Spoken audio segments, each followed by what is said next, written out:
प्रियजन, नमस्कार। कड़वी बातें पार्ट टू। अब मैं बात करूंगा कुछ पॉलिटिक्स की या देश की कंडीशन की, जो उससे बिल्कुल इर्द गिर्द घूमती रहती है। तो हमारे देश के अंदर देखने जाओ तो आर्थिक असमानता जो है उसकी चरम के ऊपर है। अभी कुछ फिगर्स मैंने पढ़े थे अखबार में कि देश की जो कुल संपत्ति है वो जो चोटी के 1% लोग हैं उनके पास 40% पूंजी है, और नीचे के जो 40 से 50% लोग हैं, जो पिरामिड है अमीरी से गरीबी की ओर, या तो जो साधन है उसका जो डिस्ट्रीब्यूशन है उसके उसका जो पिरामिड है, तो नीचे के जो 40-50% लोग हैं उनके पास 4-5% है संपत्ति के। तो यही वहीं से कुछ मतलब ऐसा कुछ है जो गलत जा रहा है, to be very honest. About the economic conditions, the position, nation is not on a right track. आर्थिक असमानता बहुत ज़्यादा ऊपर के लेवल पे है। जो तनख्वाहें हैं या वेज रेट्स हैं हम नहीं स्वीकार करेंगे जल्दी, लेकिन उसमें बहुत ज़्यादा अंतर है।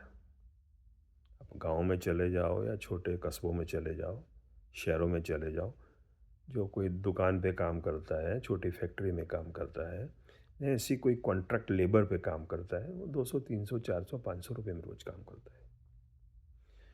और उससे कहीं कम काम या उतना ही काम, उतना काम तो नहीं होता है, कम ही होता है, और कोई जगह पे करता है। ऐसे मान लो भी वो सरकार की नौकरी करता है या सरकारी नौकर है, तो उनके और उनके जो तनख्वाह के जो धारा धोरण है उसमें बहुत ज़्यादा अंतर है। इनको मिलता है 10,000, 12,000, 8,000, 15,000, वहाँ मिलता है लाख, 1.25 लाख, 1.25 लाख, 1.5 लाख, 2 लाख। तो प्रॉब्लम वहीं से स्टार्ट हो जाता है। एक भेद रेखा जो है उसको हम पतली भेद रेखा भी नहीं बोलेंगे, वो मोटी है एक्चुअली। अब देखना कि अब अगर जिसकी कन्या है घर पे, अगर कोई सरकारी बंदा होगा, नौकरी पे काम करने वाला लड़का या और कोई होगा, तो उसकी प्रायोरिटी वैसे बढ़ जाती है, पहली हो जाती है। और जो मतलब कि मजदूरी का काम करते हैं या ऐसे लेबर कॉन्ट्रैक्ट के काम करते हैं, उनकी तनख्वाही 200 से 500 के बीच होती है, पर डे की बात करता हूँ मैं। उनको बेचारे को पर डे काम करना पड़ता है, छुट्टी वगैरह में भी कॉम्प्रोमाइज़ करना पड़ता है, टाइम में भी कॉम्प्रोमाइज़ करना पड़ता है। और जैसे उनको बीमार भी पड़ने का कोई हक नहीं है। जैसे मान लो वो बीमार पड़ जाते हैं 2-4 दिन के लिए, तो घर की परिस्थिति वो होती है कि अगर कमाने वाला अकेला बंदा है तो उनके घर में राशन ही 2-4 5 दिन का, हफ्ते का होता है। बहुत मुश्किल काम हो जाता है। तो बीमारी आ गई, या तो घर गिरवी रख देंगे जो होगा, तो सोना बेच देंगे, जो भी कुछ होगा। सरकार ने अभी अच्छी व्यवस्था की है, मतलब कि आयुष्मान है, ये है, वो है, लेकिन उसका जो लाभ है वो कोने कोने में नहीं है।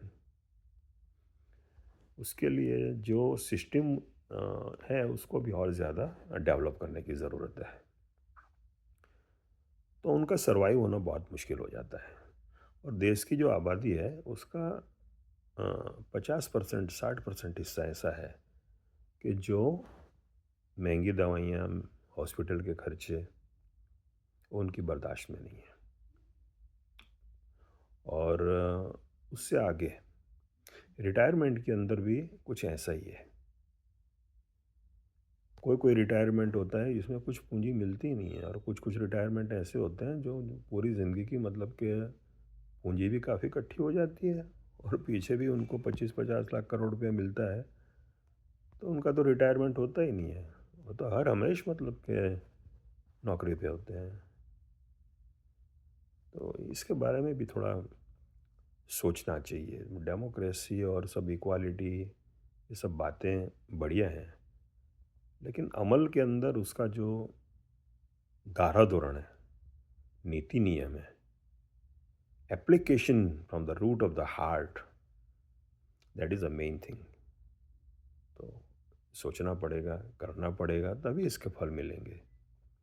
अन्यथा तो सब बातें हैं, बातों का यार वो मैं यहीं मेरी बात को पूरा करता हूँ। आपको अगर मेरा वीडियो अच्छा लगा हो, लाइक करना, सब्सक्राइब करना, शेयर करना और यूँ ही प्यार देते रहना।